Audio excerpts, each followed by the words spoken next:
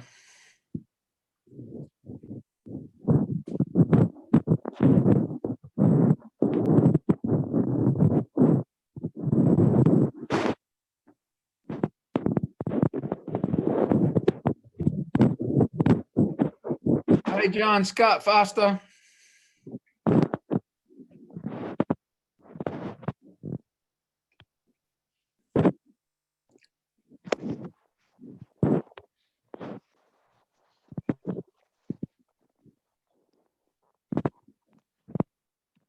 Testing.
Guess they forgot to hook us in.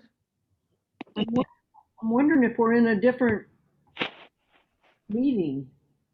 Well, it's supposed to be a hybrid thing. Yeah. I haven't seen the meeting at all, the camera for the meeting. Maybe they're having technical trouble. Could be, I don't know. I'll send Oh, message. Oops.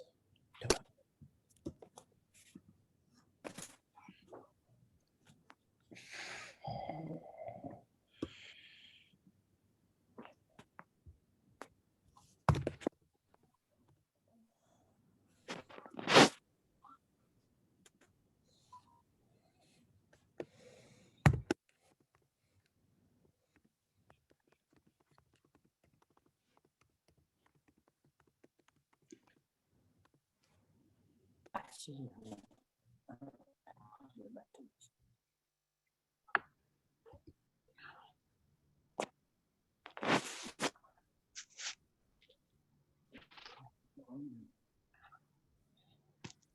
Yeah.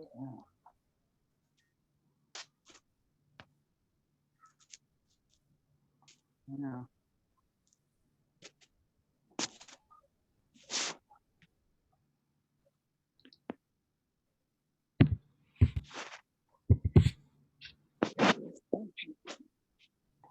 That'll get to it.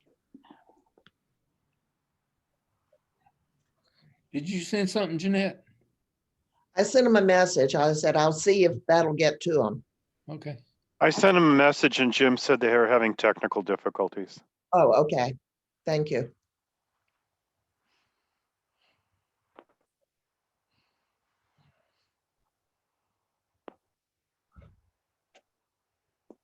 Hey, John Scott, tell us how the bees are doing out in the apiary, if you know. The only thing I could tell you is that the hive that blew or fell over the other day is still alive. Well, that's a good thing. Yep. I had the person who are the property owners text me, oh, it was the middle of last week when it was so bitter cold that said a hive fell over. And then later on, they said they put it back up, but they didn't see any live bees. And so I went later on to see what was going on. And I got down to about the second deep and blew in, and you could hear them. They were That's still good. alive. Can you hear anything? Can they hear anything? They're probably hearing us from the laptop. Okay, so what if we just turn the camera and have mom stand Well, here and talk? To they the can laptop? they can see the camera. You guys can see the camera, correct? Yes. Yeah. All right. So Tracy, can you talk and see if they can hear you? Hello, it is really late and we apologize. Never late. We're not this late ever. I'm sorry, Tracy. Hello, North Central Beekeepers Club. We are trying to get online. Hello, hello. I can see you and hear you, but not very loud. I can see you okay, but I can't hear you very much. We're trying. We're still trying. We're on the struggle bus. If you yell like that, that'll work. I'm not yelling, but okay. Okay, that's better. Whatever happened. Okay. I'm still talking. I'll just talk louder. I'll use my bus driver voice. All right. Is that working? If I just talk in the bus driver voice? Yes, that's nice. Yeah. Okay, bus driver voice. Okay, are we going? Waiting for the okay. Okay, tech team, here we go. Thank you everybody for waiting. North Central Beekeepers Club in the polar vortex of central Indiana. So let's see, Beekeeping 101 is going on simultaneously in the back. The only announcement I have is that Beekeepers of Indiana Bee School is a week from Saturday in Muncie. If you haven't signed up already, I don't know if they're sold out. Jeanette might be able to tell us that. I do not know. I do They not are know. not sold out. No, Oh, I do not know. Okay, get on the Beekeepers of Indiana website and find out if you'd like to attend the bee school a week from Saturday, the 27th. So my first agenda item is Jeanette's going to tell us about young beekeepers. Yeah, just a quick reminder. If you have somebody, know somebody, a youth who is interested in bees and would like to apply for the Young Beekeepers, the awards are very generous. You have to have your application in by September 1st and go to the Beekeepers of Indiana website, which is indianabeekeepers.com. Also, another thing would be the Jump Starter program. If you know somebody who's interested in getting into bees, this is a program that they may be interested in.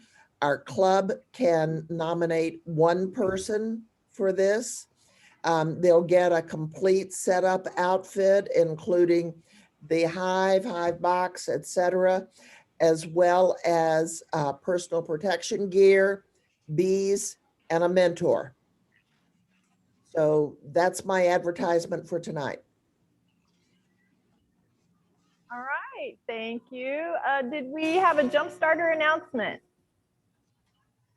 We did that last month. Oh, where was I? I have no idea. You had your ears closed. Okay, so my PowerPoint is hive locations, Rachel, and I'm gonna go first, and then Jim will be on after me with cluster physics. All right, so my presentation is about hive locations. We're going to get that up here in just a minute, but like purchasing a house, hive locations are pretty important. So you really need to spend some time. One of the first things you're going to do when you decide to become a beekeeper is think about where you're going to put those hives. So I want you to have some great thought about it, some time, and I have a few pointers for you. It's probably the most important choice you're going to make, not only for you as the beekeeper, but for the bees as well. And the TARDIS is not part of my presentation, so.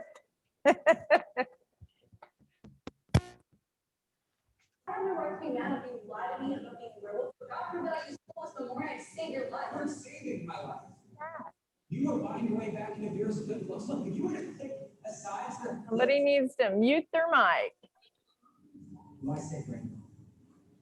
All right, you ready? Paul, you're just gonna have to follow me through that. Can you do that?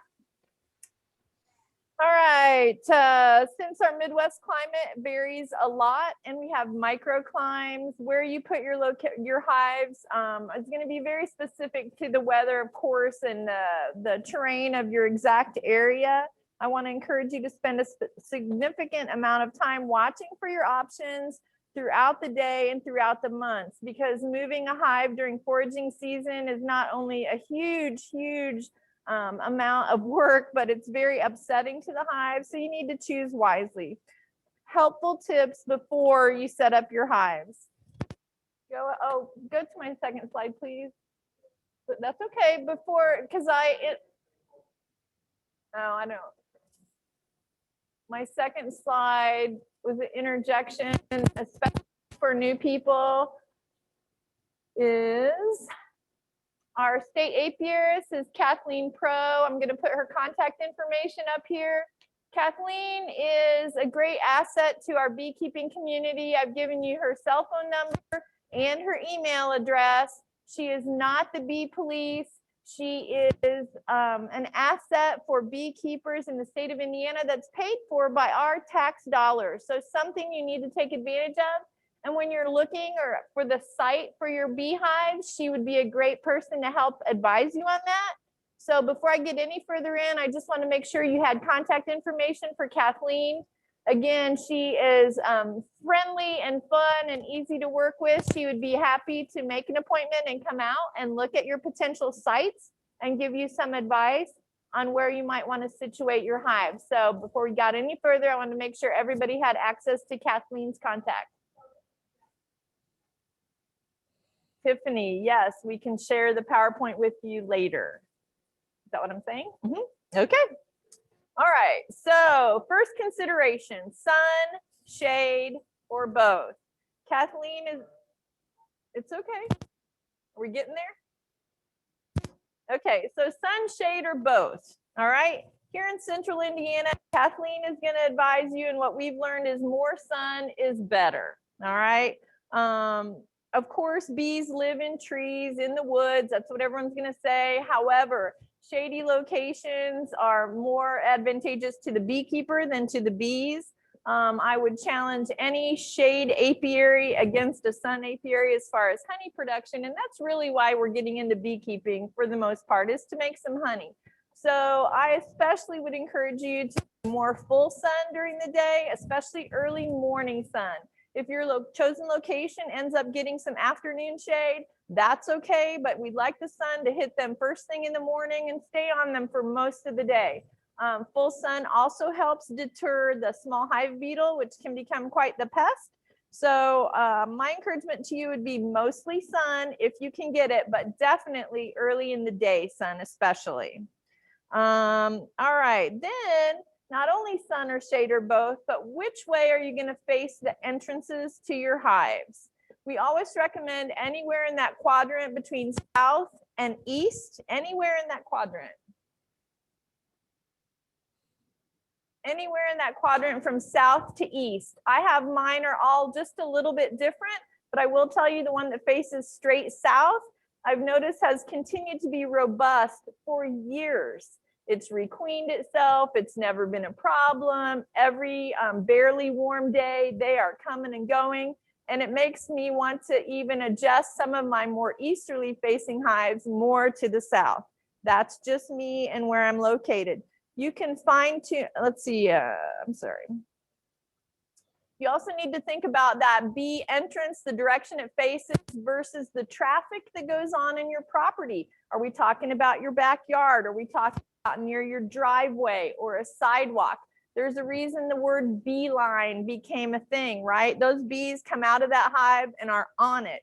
So if the best direction you have is also going to interact with kids or people or pets or automobiles, you can do things to buffer that. You can plant shrubbery, you can have a fence, but you need to be thinking not just the sun hitting the hive, but the bees are going to be coming out, and you don't want that to be intersecting with your activity on your property. The third thing, oh, you got ahead of me. Wind, yep, I'm on wind. So wind, welcome to Indiana. Again, this will all bear on your terrain and your landscaping. How is the wind going to hit the hives at the locations that you've chosen? These are my hives actually, and this is a line that faces directly east. The south facing hive I told you about is kind of where I am right now, faces this way. But you see I have a fence row behind them to the west. So I have that fence there that can be a buffer. And then any hives that are more open to the wind than that, I would put insul board on the north and the west sides of them during the winter. And on the top, keeping the south and east sides of the hive open to accept the sunfall during the day. So wind is a consideration. There are lots of options for wind protection, as simple as straw bales or insul board. Some people put little corrals around with like a tarp or plastic windbreak. So that's something that you can do a lot more with artificially. Again, the hive entrances should optimally face between south to southeast or to east. Now, the next one I talk about a lot is spacing. We've all seen the beautiful pictures of a bunch of hives all facing the same way on a long rack type stand. I have done that before. I don't prefer it. And beekeepers, of course, have their own opinion on this. These are my hives. I have individual stands for my hives. I have the ability to do that because I have several acres, and I know everybody doesn't have all that. However, I like having hives on individual stands for a lot of reasons. Number one, I can work them from 3 sides. When you have hives all together on one long stand, you can only work them from the back. And that comes into play when you're lifting off heavy boxes. Where can you go with it? The leverage that you need to get it up and off from the back and then to move it somewhere to work on it. I love that mine are individual, so I can have more than one person working it. I can approach it from 3 different sides. I can set equipment off to the side as I go through the hive. So I really like mine spaced out. I also have seen designs where they sort of form a little bit of an arc so that every hive faces a little bit differently toward the sun from the others. When they all face exactly the same way, you get drift. Yes, sir. That is a hive butler. And that is my daughter helping me out there. So yes, sir. All right, so that's just my personal choice. I like the individual hive stands, and everybody faces just a little bit differently. Let's see. Perfect height. Elevation. Very important consideration. Here in Indiana, our #1 predation is from skunks. So you'd like to have your hive at least 18 inches off the ground here in Indiana for that reason. I tend to get a lot of water coming through as well. So 18 inches is good because flooded hives are the worst. So you want them to be high enough, but you don't want them to be too high for your own height, right? Women might be a little shorter, men might be a little taller. You need to be able to work that hive when it has 3 supers on it, not when you just put that one nuke. You just got your nuke, it's only this tall. This is great. Yeah, well, wait till you have 2 deeps and 3 supers. So that's a consideration. Worked out lately. Upper body strength. How much does a medium full of honey weigh? 60 pounds. So imagine lifting that up here, So think about that when you're building your hive stand. Step stools are a solution, but they sink in the mud. So don't rely on that. Have a good plan. Barriers below the stands. That is something that we've done at our house using stall mats. Went to Tractor Supply, got the big rubber stall mats and cut them in half. So I have a 3x3 rubber mat under my hive stand. Prevents the hive stand from sinking one way or the other. Also provides a barrier for small hive beetle larvae dropping down and pupating in the ground. So it just gives a barrier. It also allows us to trim easily around them. So think about that. Other barriers you can put under your hive stand: crushed stone, shingles. Oh, what a good one. Old piece of carpet. My husband would never go for that. And I heard a study for a grant was on a box filled with water softener salt under the stand for that small hive beetle menace. And it did kill all the larvae and prevent them from coming back up. Fans, not as good. Ants will infest and then climb up your hive stand and invade. So next, water. Water is a consideration for your hive placement because, like any livestock, bees need water and they're going to find it somewhere. If your next door neighbor has a swimming pool or a fountain, this is going to be a problem. Bees love chlorinated water. We don't know why, but once they make a habit, once they've found it and make it a habit, it becomes really obnoxious. So you'd like them to be near a natural water source, or think about providing one yourself. If you can set up your fountain before they find your neighbors, that's a really good thing because it does become a habitual occurrence. But the need is crucial. You cannot not have water. You need to know where they would be going to get it. This is a really important one: ease of access.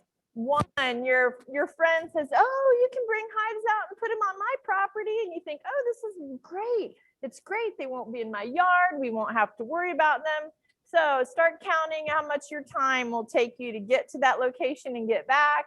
And then when you forgot something important and you have to run home and get it, or can you drive by? Will you be able to see the hives where they're located from your car? Is it something you're going to have to walk out to? Will you need an ATV or a gator? All these things come into play. And then getting the honey out. For instance, if you're familiar with our hive locations here at Cool Creek Park, they're down the hill from the fence. They get a lot of shade. The site is sloping. It is definitely not my favorite location, but moving hives is a lot of work. So think about, okay, when I have 60-pound medium supers full of honey and I have to get them from that hive location to my truck, is this location going to work for me? Always so much better to think about that in advance. And then finally, as a mite treatment, do you use a vaporizer that needs a power source? Again, my personal experience, I run my vaporizer off my truck battery, but I can drive right up to my hives and sit in the truck while it runs. We can't do that here at our location at Cool Creek. So another thing to think about, am I going to need power out there? And with a vaporizer, that would be a regularly occurring event. So you would want to know how you're going to do that. Of course, you can lug a marine battery out there with you. Again, something you have to ferry back and forth. Next. Hello, my PowerPoint friends. And finally, the heading is predators, but I would put under this pets, livestock, and predators. One of the first reasons I didn't get into beekeeping was because I had horses. And horses and bees cannot necessarily be a good thing. Giant nostrils buried in Dutch clover during the sunny summer day is not the best with honeybees. So think about, I just saw Texas Beekeepers, because of the freeze down there, the cattle had broken into the pasture where the beehives are. So she was watching with great angst over whether the cows will be knocking the hives over in the cold weather. Not something you would have ever thought about, but if you do have livestock, you do need to consider it here. Even with pets, I would always recommend some kind of fence structure around your hives, at least in the beginning. I never let my dogs around my hives, and if it were me, I would do something simple like the metal posts with cattle panels or goat panels that you could just snap in place for a temporary thing to train the dogs to not go near the hives. That's just me. But predators we talked about at the beginning, skunks, yellow jackets, and I don't know what we could do to prevent that really. So yellow jackets are a predator, unfortunately, that you're not going to be able to keep away other than using robbing screens and awareness of the season. A couple years ago, we had a terrible yellow jacket season because of very late frost. And so they stayed alive much longer and were very hungry and were raiding beehives. So again, that's a weather seasonal thing, but something that you do need to be aware of. Anything else? Oh, we got some resources there at the bottom, keepingbackyardbees.com, kind of hard to read, honeybeesweet.com, and beeculture.com. One thing we didn't mention was spraying, agricultural spraying. You need to sign up for fieldwatch.com. Fieldwatch.com is a becoming a national resource where you can, and free, the most important part, right? It is free. But you can register your hive locations at fieldwatch. Is it .com or .org?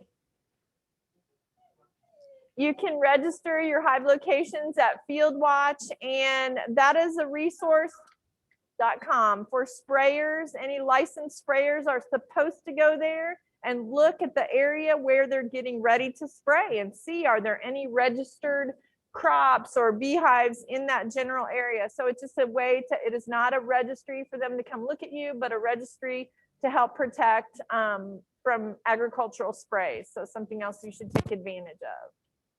Any questions? So I have, yes, sir.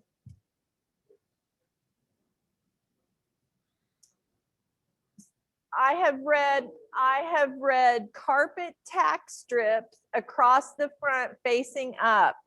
Skunks actually want to eat your bees. They're not there to eat honey, and they claw and paw and draw the bees out so they can eat them. And Barry had a great story about skunks actually jumping up and down on the roof of his hives to get the bees to come out. A friend of his witnessed it and called him and said, you know what? There's a skunk jumping up and down on your hive. Shotgun or carpet strips, tack strips. I did not talk about relocating hives. It is totally doable. The old adage of you have to move it 2 miles to move it 2 feet has been debunked. I've personally debunked it myself. It is a lot of work, no question about it, but you can totally do it. You can trick the bees and get them to a new location. And I don't have time to go into that tonight, but we can add that to another meeting, or if you have questions, it's not hard to do. You're just really tricking them. So much for that. They're so smart. Anything else? So Right. think about your hive location. Absolutely. Tracy, may I add a comment? Go ahead, I can hear you. You can hear me? Okay. You were talking about yellow jackets, and I want to just say something about those. One of the things that we do as beekeepers is we wait till we see all the yellow jackets at our hives, and then we start trapping them, trying to trap them. And it's too late then. What I do is I start trapping them early in the year, like mid-April. And what you're getting then, you're getting the queens that are going to be making the yellow jacket nest. So if you start trapping them real early, don't wait till like September and October when you see yellow jackets all over your hives and you can't do anything about it. Go ahead and start trapping them early in the year, and it will certainly, you won't get rid of every yellow jacket, but it'll certainly minimize what you do get if you're starting to trap the queens early. That's all I'm thinking. That's a great idea, David. And what are you using to trap them?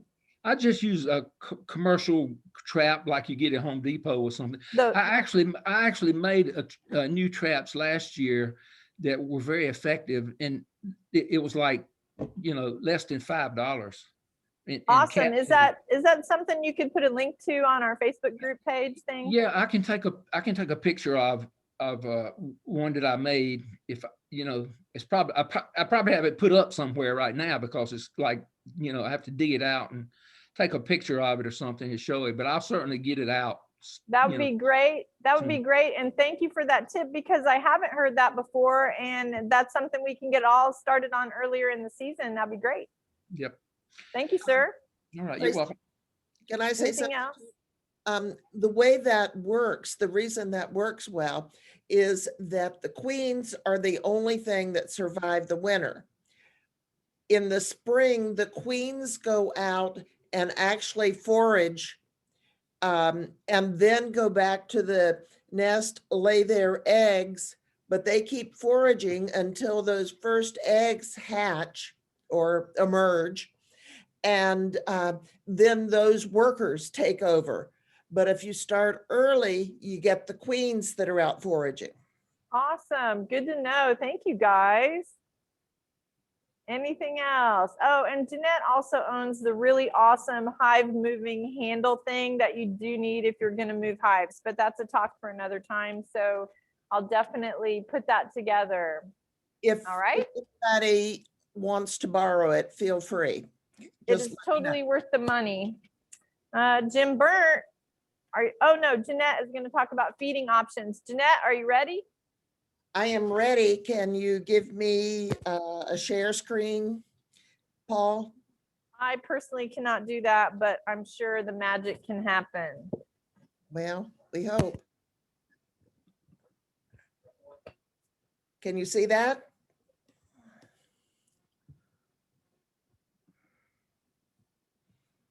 Okay. Spring will come. Right now, we're not quite so sure, but I promise you it will. Your bees have managed to make it through this, at least some of them. But when the weather breaks, they're going to be hungry. And the queen is going to be wanting to lay eggs. And the larva is going to need to be fed. If you have other livestock, like cattle or horses, you feed them. So why not feed your bees? Hopefully you have given them candy boards for the winter for emergency feed. But in the spring, let's try to make things a little bit easier for them. What do you feed? In the spring, they're looking for nectar and pollen, like from these plants, probably before there's much available out there in nature. We want to feed them to try to mimic what they would find if they could find something. A 1-to-1 solution of sugar and water seems to work in the spring.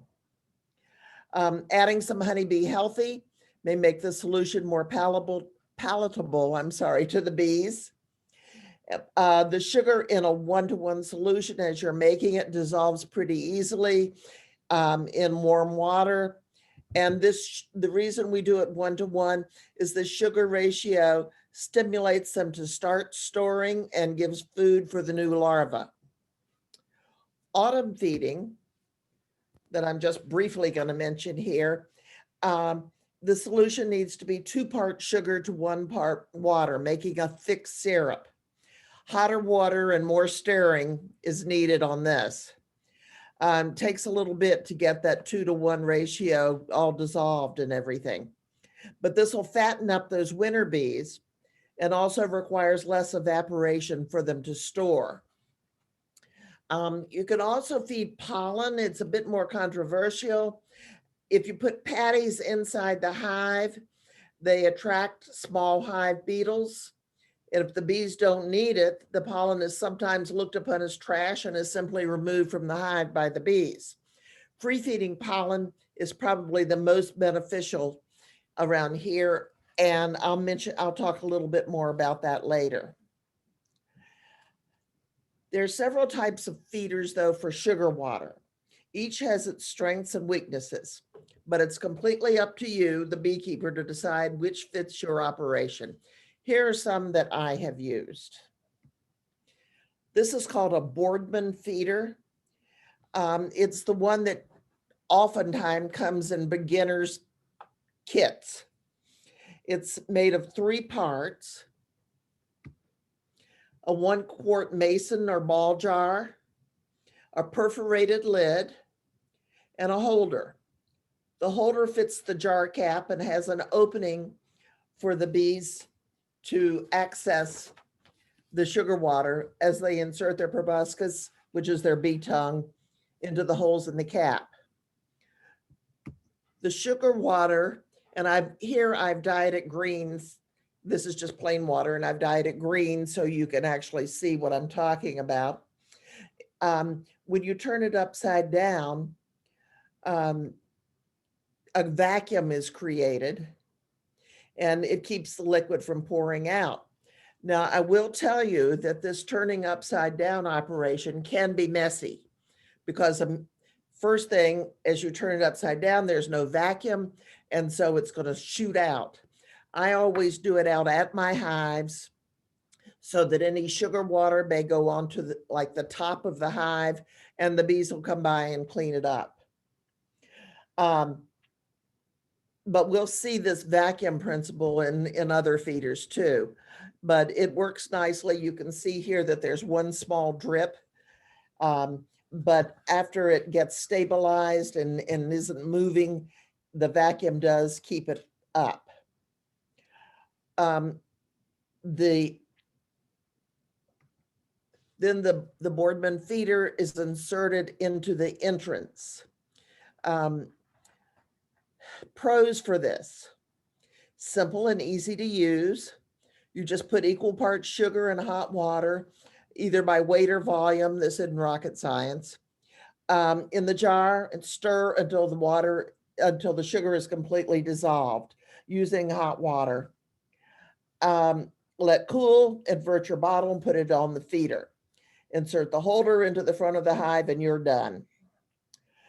So it's easy to see when more is needed too. You don't have to do anything except walk over close, maybe not even close to the hive, but walk over so you can see the front of the hive and you can see if you need more. I keep extra bottles, filled bottles with regular canning lids on them. When the bees need more, I can just take the new bottle out to the hive, pull the empty one, change lids, and put the full one back into the holder. The bees aren't disturbed, so with certain hives, I can do it without my bee suit. Certain hives, if I come within a foot of them, I wish I had my bee suit on. Cons. The feeding is being done at the very front entrance. This can be an attractant for robbers. A new or weak hive cannot defend and the entire hive's contents, nectar and honey, is robbed, causing the bees to starve. This is less of a problem in established hives in the spring, but in the fall, I would suggest that you use some sort of an in-hive feeder. Small volume requires frequent checking and filling. A robust colony can actually go through a quart of,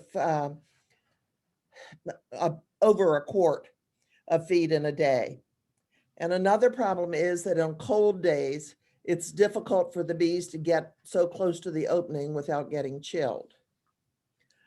Now, a variation on this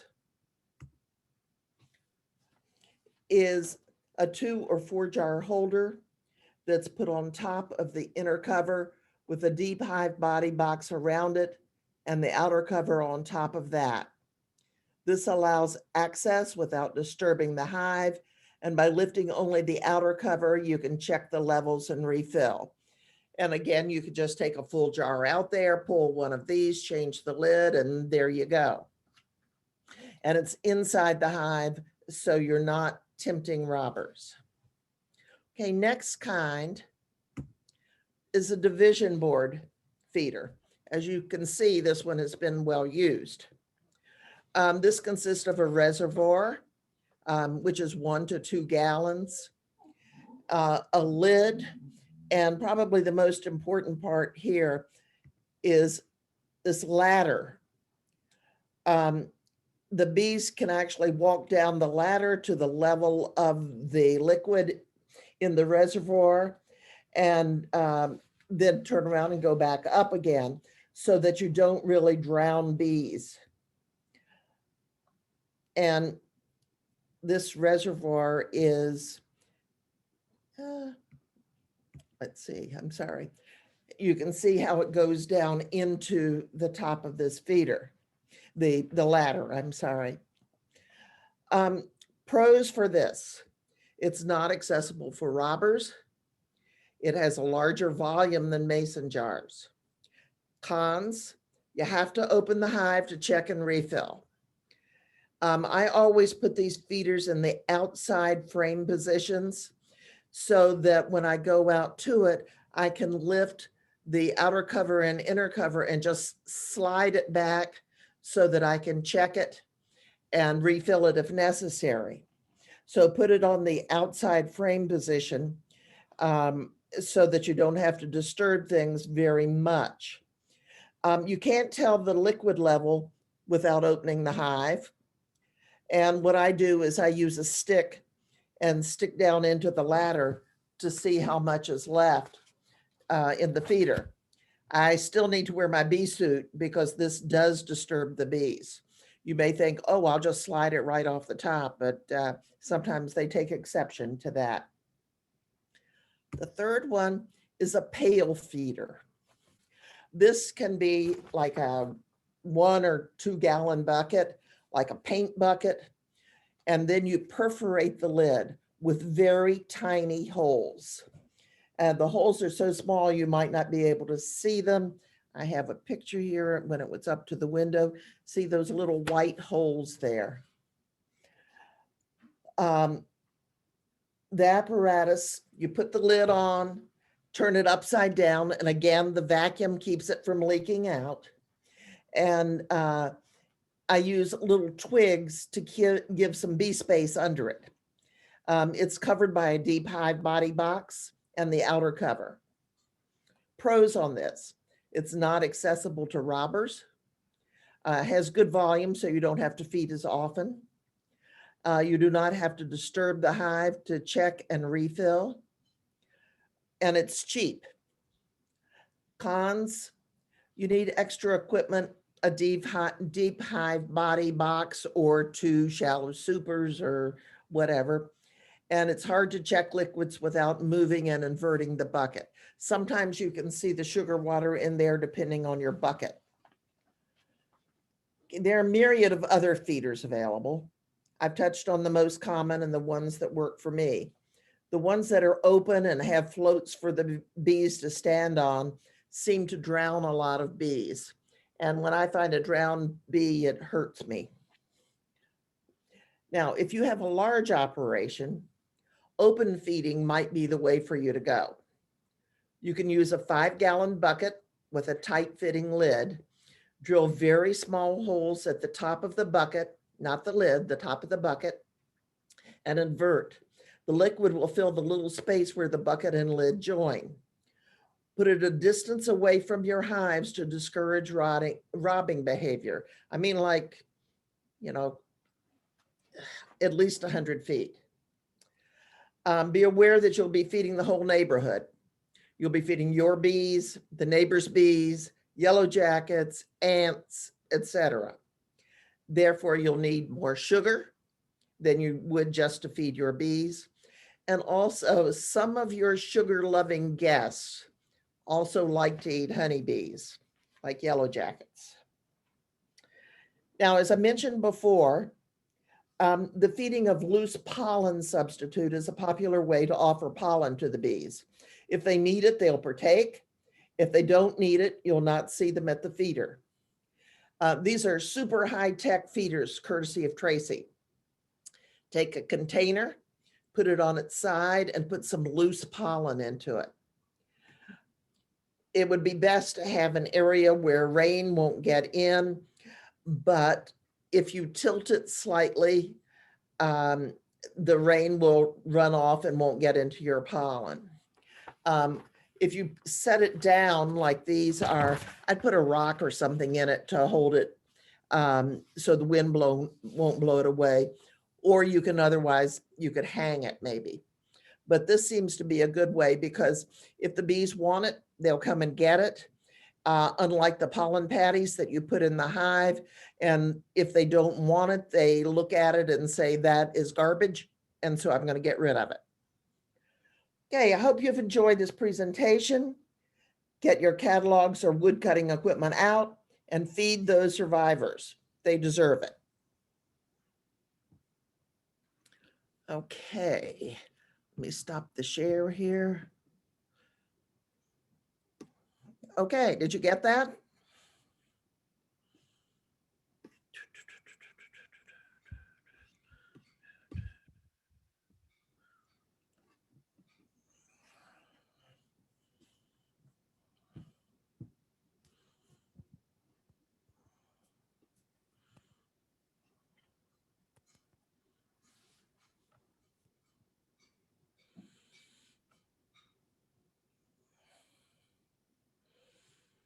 Can you hear me now?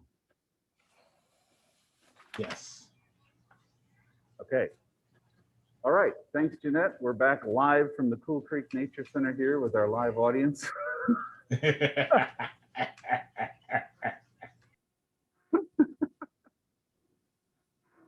Wow. I can't wait till all of this is over. Jim, So I was asked to talk about winter cluster physics. And this is a talk I've given before. I've actually probably given it a couple of times here at this club. A lot of people like the ideas in here, and I think it's worth going over again. But you know, as a beekeeper, people find out that you're a beekeeper, and We don't have an image online. Excuse me. oh, It's a blank screen. we'll wait.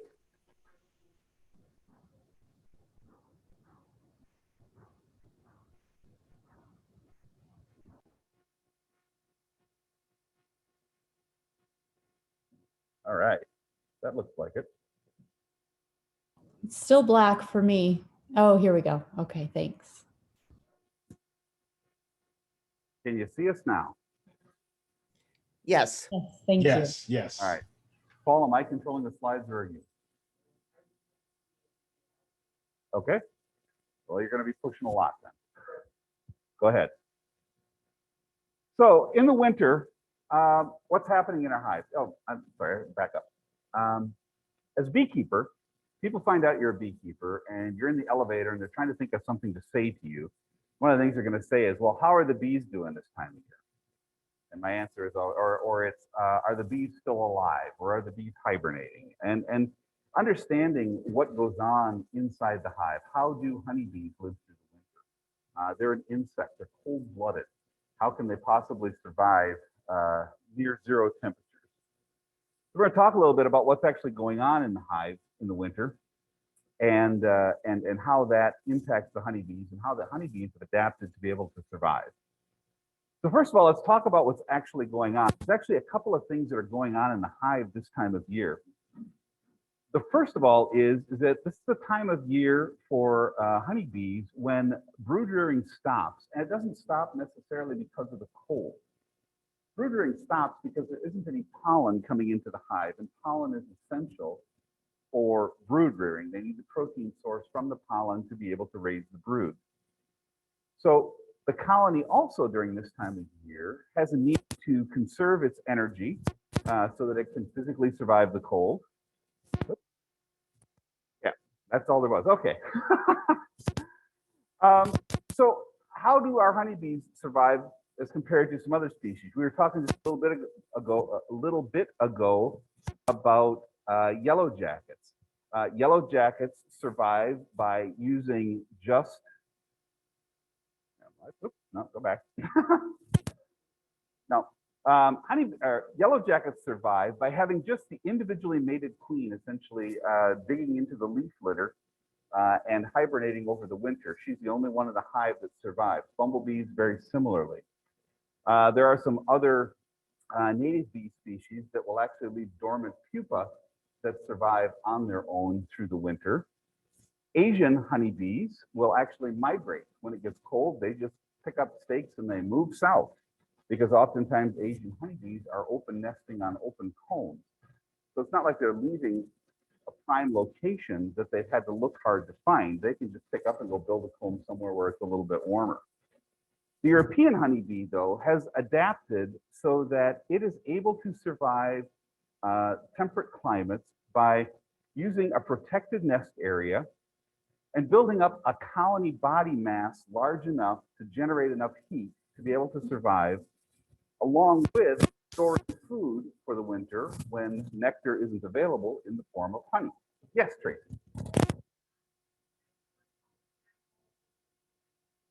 Well, they are doing some, we'll get to this in a little bit, they are doing some brood rearing during the winter, but they're not bringing in any pollen, and it takes a lot of pollen to make a bee. You know, the old adage is it takes a cell of honey, a cell of water, and a cell of pollen to make a bee. So if you think about, you know, a hive, you know, midsummer having 60,000 bees, 60,000 bees in it, there's only so much they can store over the winter to enable brood rearing. Yep. Next, please, Paul. Next one. So here's the conundrum. Honeybees are tropical insects. They evolved in the tropics, and they are adapted for living life in a warm climate. Okay, they have to keep their body temperature above about 60 degrees Fahrenheit in order to be able to function.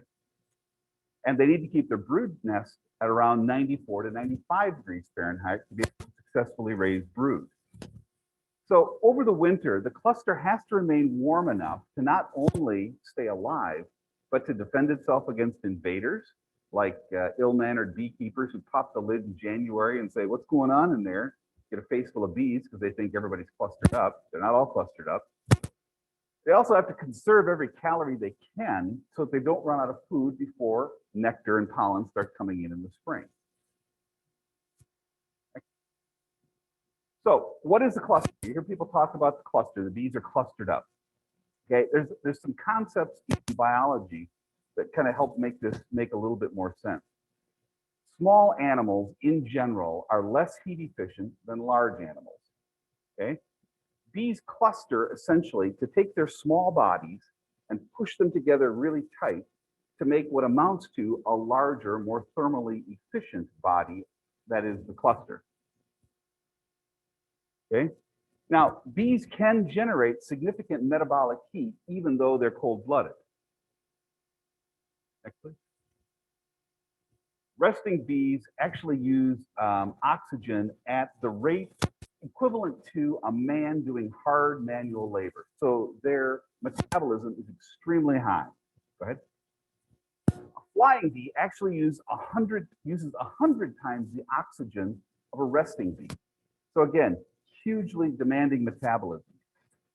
So bees have the ability to generate heat, and they have some of the highest energy rate usages of any vertebrates. That's equivalent to, equivalent to something like a hummingbird or a shrew, which has got some of the highest vertebrate metabolic rates.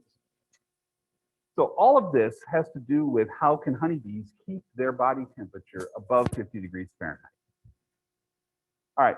So honeybees have this neat adaptation. Next, please.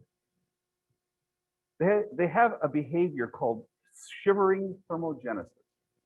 And what this allows them to do, and it's a little bit more complicated than this, but if you think about a bird, where are the biggest muscles in a bird? Okay, the flight muscles, the breast muscles, okay? In a honeybee, flight muscles are also the largest, most developed muscles in the body. And bees have the ability to unhook, essentially, those flight muscles from the wings and shiver them. And if you've been outside and you're cold, and you start getting overcome by the cold, and you feel your muscles start to shiver, what's happening there is that your body is contracting and retracting these muscles very quickly to generate heat. It's your body's way of trying to warm you up. Bees can do something very similar. They can unhook these muscles from the flight from the wings, shiver them. They're actually at that time working harder than if they were flying. Remember, a bee flying is 100 times a bee resting. A bee resting is at several times the rate of a man working hard. So they're burning an incredible amount of energy here.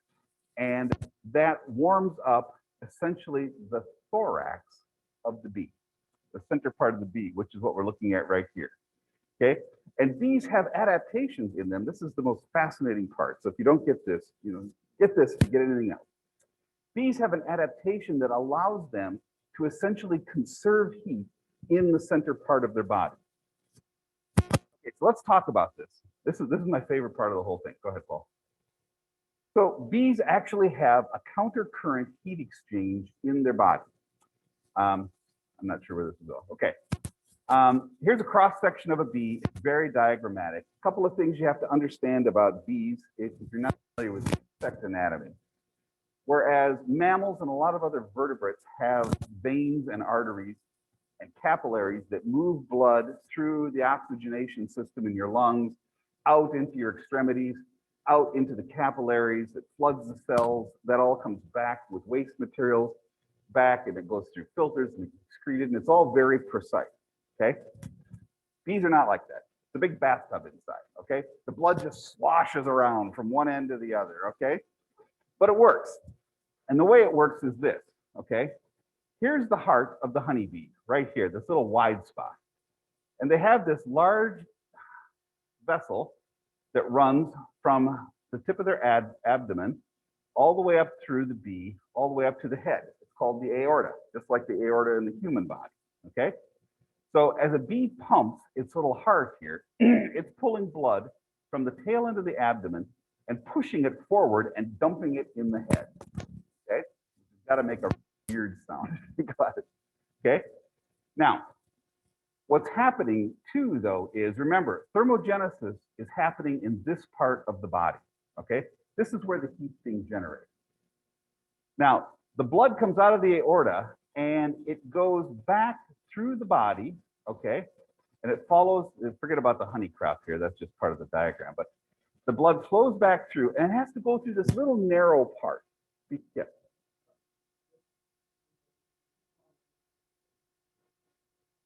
Okay, all right, well, imagine the laser pointer is pointing right here. No.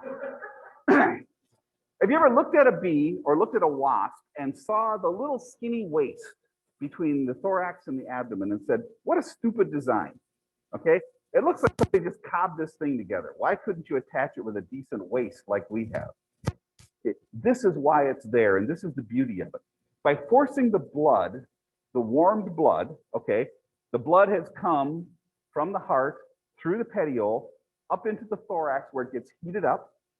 It sloshes around the head, and then it starts to flow back. So you've got all this warmed blood, and it's now going back to the abdomen, okay? But it has to go through the petiole. And at the petiole is that wide part of the aorta, and it's got a bunch of zigzaggy vessels in it. And those zigzaggy vessels work as a heat exchanger because the cold blood from the abdomen is coming through that petiole going the other direction, okay? The cold blood gets heated up going forward by the warm blood going backward. It dumps its heat, and the heat keeps getting pushed forward by the blood vessel, by the heart pumping. And the heat gets robbed out of that blood before it goes back into the abdomen. The net effect is that the thorax of the bee retains its heat and the abdomen is allowed to stay cool. Next slide. So that's what we're seeing here in this image. These red and white spots and dark yellow spots are the thoraxes of bees that are engaging in thermogenesis, and they are generating heat, and that heat is being retained in the thorax. You can see it's not being allowed to go back into the abdomen. Next slide. Next. Okay. So what this amounts to, first of all, you've got this tremendous heat efficiency going on in the individual bee. The cluster itself takes advantage of this anatomy of the bee to make a very efficient heat retaining organism. Next. A 6-pound cluster of bees, which is a pretty good sized winter cluster, at freezing temperature, uses about the same amount of energy to maintain its temperature as a 25-watt light bulb. It's similar in its efficiency to retain heat as the best cold-adapted vertebrates. I put an example down there in the corner. I'm from Minnesota. We actually have ptarmigan in part of the state, but if any of you have seen ptarmigan, they're the little white birds that run around on the snow with their little snowshoe feet in 20 below zero weather, and they'll be out all day long in 20 below because they're so incredibly heat efficient. The winter cluster of bees is very similar in its ability to retain heat. So part of this has to do with how the bees use energy at different temperatures, okay? The metabolic efficiency of the bee, in other words, how much energy it has to use to stay alive, varies with the ambient temperature. If you look at the right of this graph, the warmest temperatures, you can see that at about 68 degrees Fahrenheit, the bees are using a lot of metabolic, they're using a lot of food essentially to maintain their body temperature. As the temperature gets cooler and cooler, down around 40 degrees Fahrenheit, they need the least amount of energy, okay? And it stays there. If it keeps getting colder than that, then they require more energy again to maintain that body temperature. But that 40 degrees Fahrenheit, that's the sweet spot for bees as far as being able to live the longest with the least amount of stores. Now, if you read much about beekeeping, especially overwintering, you'll see articles about beekeepers in Canada who shed their bees over the winter. They have big, huge Quonset huts, and they'll fill these things to the rafters with hives. And they'll move all their hives in there over the winter, okay? Do you think they keep those Quonset huts heated at 70 degrees? No. What do you think they keep them at? Precisely 40 degrees Fahrenheit. Because at 40 degrees Fahrenheit, the food usage by the bees is at its lowest. Thanks.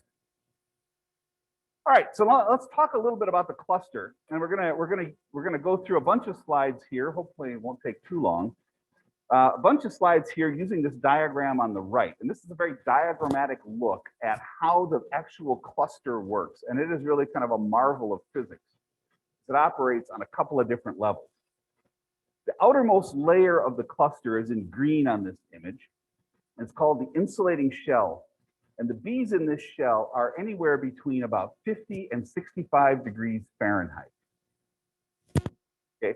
This shell is made up of tightly packed workers with their bodies closely pushed close together. And it's going to be anywhere from about 1 to 3 inches thick. Okay.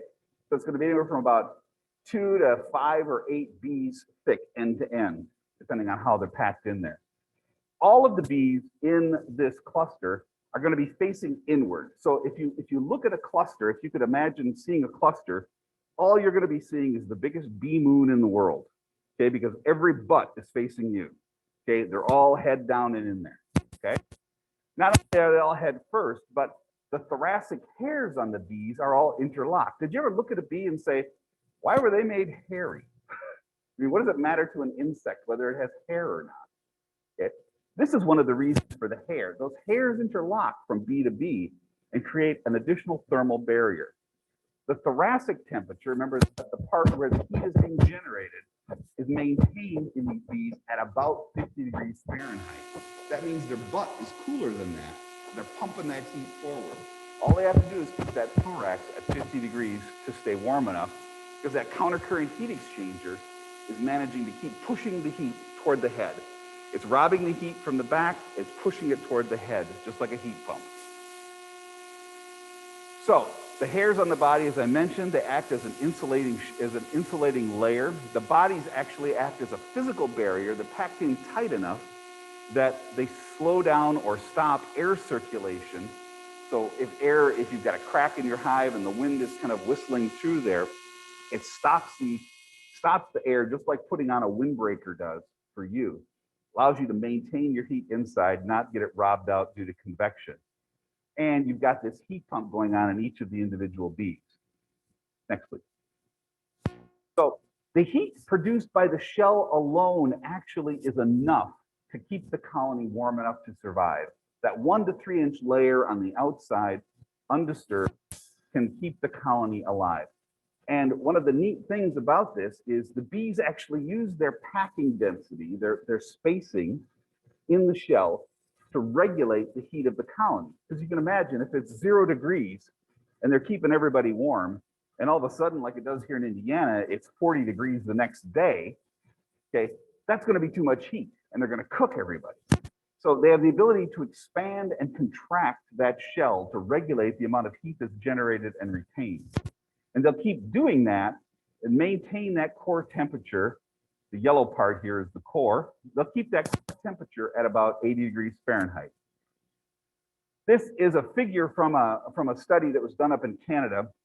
Don't get lost in the minutiae of it. The only thing I wanted to show you here is if you look at the upper left image, what you're looking at is the thermal gradients in a hive, actually looking at the cluster. The space in between those 2 red arrows in the upper left is the thickness of that shell at that particular time. And you'll see that underneath there, it says it's 44 degrees. If you look at the lower left image, you're going to see the same hive a day later, and the temperature has dropped to 7 degrees. And look at how much tighter that shell has become just with that change in temperature. What's happening is when it's warmer, they're opening that shell up and they're letting heat escape. When it gets cold, all of a sudden they're tightening that shell up so it holds heat better and retains it better. Next slide. Next. All right, so let's move on. Let's talk about what's going on in the core, the next layer inside from the shell, the yellow area in this figure. Next. Inside the core, the bees aren't packed as tight, and they can actually move around inside of there. They can consume honey, they can care for the queen. The temperature inside the core at between 65 and 85 degrees allows a minimal functional metabolic rate for the bees. And this is primarily coming from heat that has been trapped by the bees in the shell. This is just it's not a terribly clear graph, but what it's showing you is that the bees that are in the shell, the area of the graph above the green bracket, are using a lot more energy to stay alive because of the ambient temperature that they're exposed to than the core. The core actually requires less energy to stay alive. If you think about your geometry, okay, and you think about the relationship of surface area to mass, okay, the bigger a sphere you can have, the less amount is needed on the skin in order to contain the inside. And what it amounts to is a bigger cluster needs fewer bees in that shell zone using a lot of energy relative to the amount of bees that are contained in the inner core and are allowed to keep going with less energy use. So this is one of the reasons why a bigger cluster works better. Keep going. The brood nest is at the very center of the cluster. And the bees in that core area, if they're generating additional heat, in addition to what's generated by the shell, they can get that core up to 90 to 95 degrees, which is warm enough to be able to raise brood. So this allows for early rearing of the workers in spring. Earlier this week, I was listening to David Holcott talk at SEBA, and he was talking about the fact that our queens are brooding up right now. You know, they're starting to raise brood. They've probably been raising brood for a little while now already. This is what's going on in our hives right now. It's not always present, but it probably is about this time of year. Go ahead. Another graph. It's got a lot going on here. It's actually from the same study as the other one. But what I wanted you to see here is these series of 3 big squiggly lines at the top. They say 60-degree isotherms.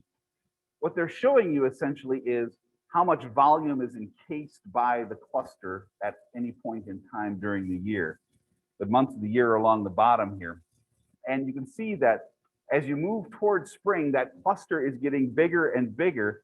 And inside of it, all of a sudden, somewhere around middle of January, you're starting to see this area of the cluster that's above 90 degrees, where brood can actually be reared. It's not there all the time. You see here in this graph from end of December through the middle of January, it's not there. But all of a sudden, January, it appears, and it keeps getting larger as you move towards spring.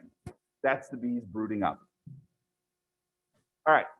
We'll talk briefly about mass to volume relationship and why the cluster size matters. So bees only regulate temperature within the cluster. They do not regulate the temperature inside the hive itself, just within the cluster. Okay. Smaller clusters are less thermally efficient. And if you look at this diagram, this is sort of a basic geometry.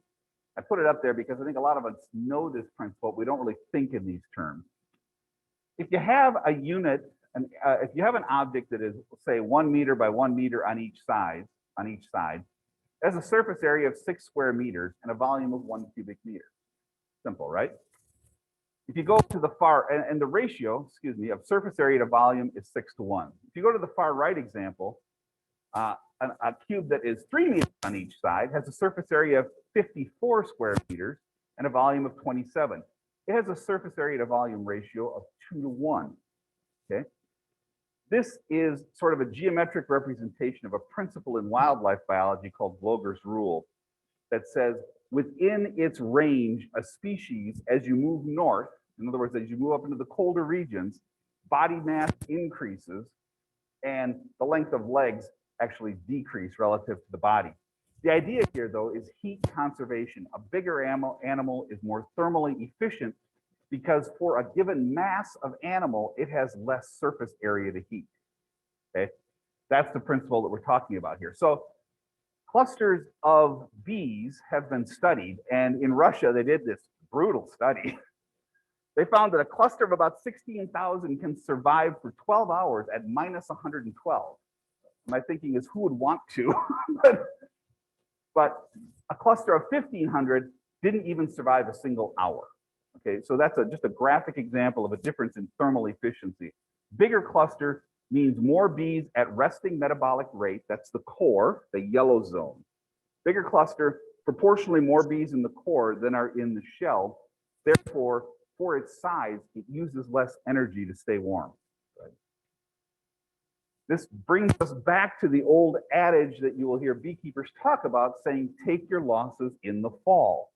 What that means is nursing failing or dinky hives in the fall, trying to see, can I get them through the winter? Can I get them through the winter?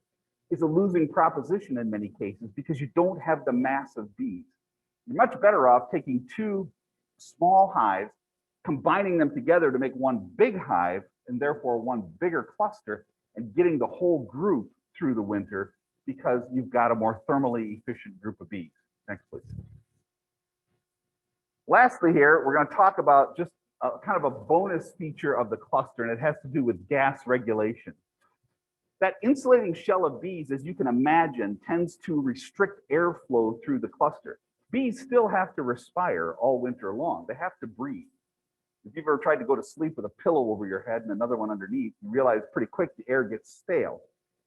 So they can't completely block the flow of air. But bees do use the oxygen level and the CO2 level in the air inside the cluster to actually regulate their metabolism. Bees will allow the CO2 level to rise above optimal inside that cluster and put all of the bees in the cluster into a mild state of hypoxia, essentially a low oxygen state. In doing this, the metabolic rate of all of the bees that are in hypoxia drops. And that allows them to, again, use less stores. All right, I lied. This is the last item though. Water regulation. All of this clustering of the bees in the hive means that we've got to keep an eye on water. Too much water in the hive over winter can be a very bad thing, okay? A clustered colony is going to generate about a half a cup of water per day from the honey that they consume. Just like us, their bodies give off CO2 and water vapor as a byproduct of their metabolizing their food. That water has to go somewhere, okay? That water vapor actually, though, contains about 12% of the energy that the bees get from honey. They eat the honey, they generate heat. Some of that heat goes out of their bodies in the form of vapor, and it is lost to the hive unless that vapor condenses on the walls of the hive and therefore releases its energy back into the hive area. So when I said the bees only heat the cluster themselves, that's true. However, there is some latent heat that comes from the condensation of water vapor that they are able to recover by warming the inside of the hive slightly. In addition to getting that heat back from the water vapor, they also need water to dilute honey. Bees can't eat straight honey, okay?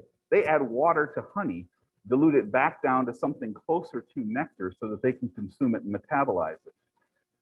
So all of that metabolic water that they're generating over the course of the winter has to be released either as liquid, condensing and falling down to the bottom of the hive, or as vapor going out an entrance of the hive. All right, so how does all this help us? What's the point of knowing all of this other than just being fascinating?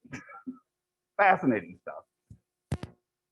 One author said, the problem of winter management is not how or where, but what kind of colonies we are wintering, okay? It's not where your hive is, it's not what kind of bee you have, but it's how they are, what the hive itself is like, okay?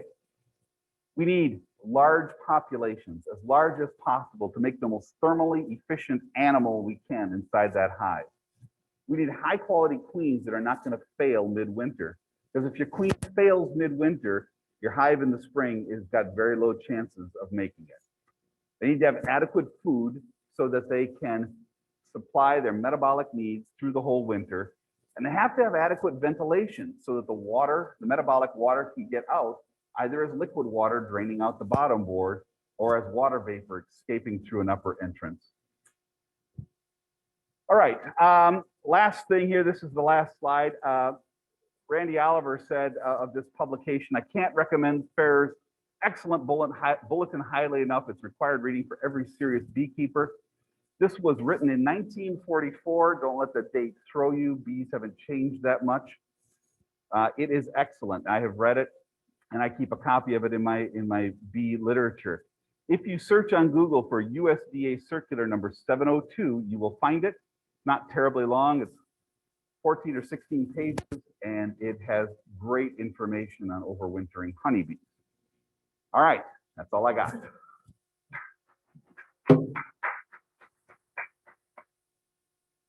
Any questions I can't answer? Great job, man. Yeah.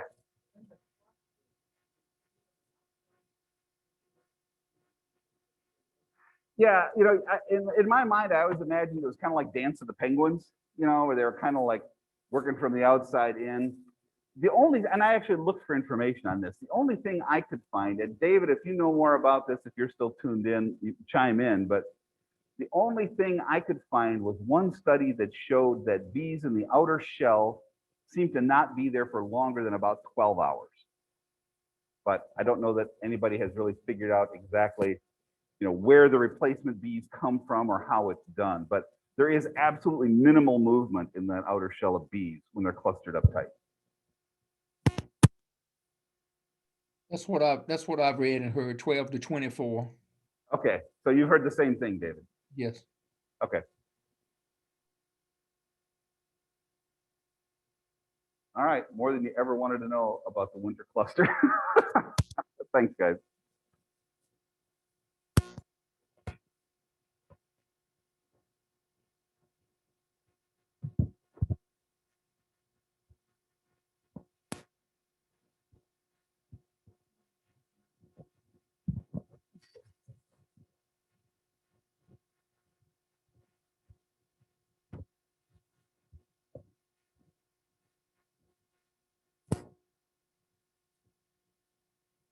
All right, everybody, thanks for coming. Glad to see you. We will hopefully have much better weather next month. And I put down my list of who's speaking next month. Who has that?